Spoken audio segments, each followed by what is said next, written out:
Welcome to Oaxaca, a rural state in southeast Mexico.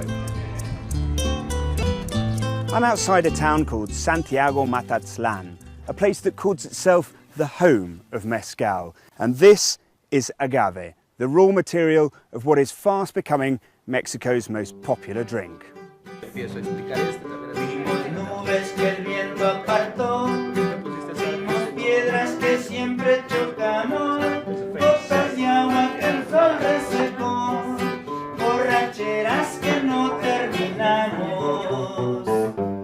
Mezcal has been made in Mexico at least since the time of the conquistadors. For years it was seen as the poorer cousin of the national drink tequila, but now it's making a return from the wilderness. And Mexico's young entrepreneurs are getting in on the act. Jorge Rodriguez Cano and his partners have set up a Mexico City-based company, Mezcal Amores.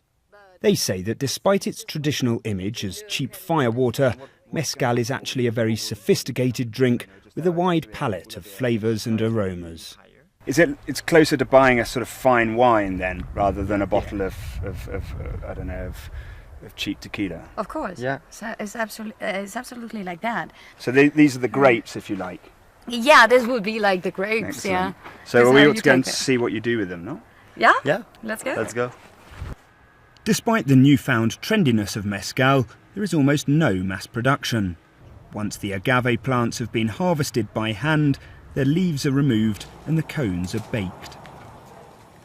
Here the agave is already cooked and it's like a candy, and you just give it a bite and it's sugar. You can taste it. It's delicious. It is. It's like treacle or something. It's like toffee.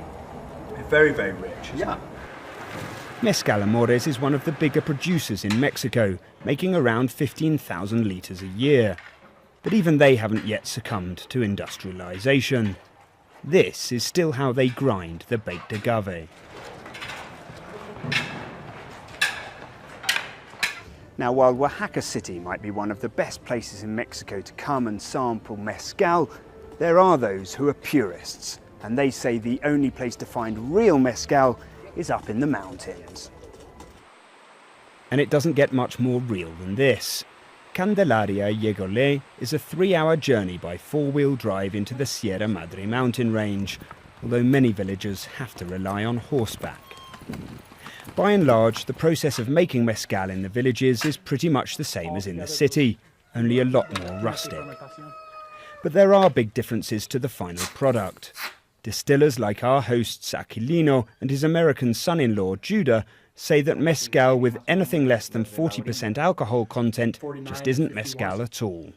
The textures change, everything changes when you drop it down, and you don't get that beautiful bubbles and pearls, and you don't get that just a little bit of burning in your mouth.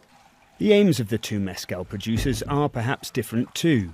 Aquilino says he isn't interested in trying to supply big companies. Rather, he's just trying to make enough to feed his family. It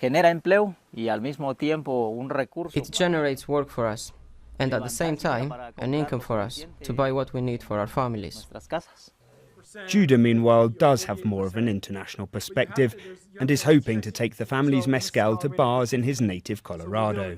You know, you have your slow food movements and your organic movements and all of that stuff, and mezcal just doesn't have to change at all. It just has to be itself, and it just falls directly into that category. It's so artisanal. Mezcal is a drink you can already find in bars in New York City and London. But if this revival continues, perhaps you'll soon be raising a glass and repeating the traditional refrain, "Para todo mal mezcal, para todo bien también." For everything bad, mezcal, for everything good as well.